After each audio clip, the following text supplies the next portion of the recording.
Go ahead, Phil. Thank you. I've got two quick questions. The president ended the COVID emergency earlier this month, and one of the things that House Republicans are calling for is for some of the unspent pandemic emergency funding to be clawed back. With the president, I know he has a reputation during the Obama administration as being the sheriff when it comes to rooting out waste, fraud, and abuse. Would he at least be interested in reviewing whether there is some of that money that could be returned to Treasury? I mean, look, here's the thing. What the president has been able to do in this first 2 years of this administration is deal with a pandemic, a once-in-a-generation pandemic, by putting forth a comprehensive plan.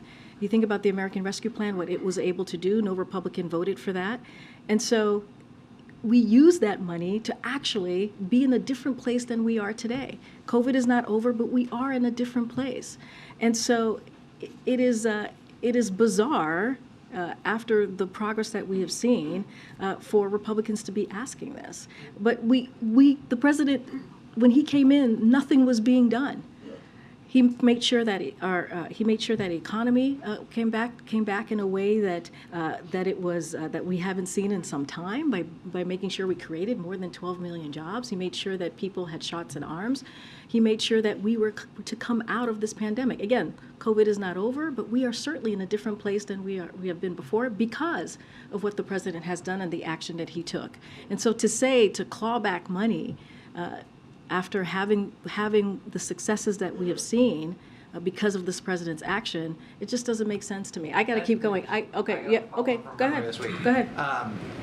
Wanted to follow up on the White House's proposal to mandate that 2/3 of all passenger vehicles by the year of 2032 be electric. It's a lot of batteries, obviously.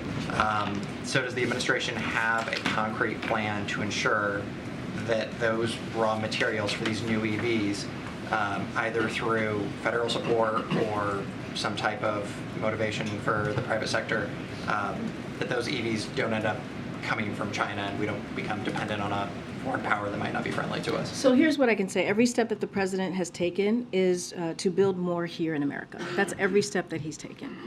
To bring investments and jobs back to America, to build supply chains here in America, and that's what's happening. And already the private sector has invested more than $120 billion to build more electric cars and batteries here in America. And that is because that is what the president has wanted to do and put forth, and he wants to make sure, right, we are building here, right here in the United States. I'm going to keep going.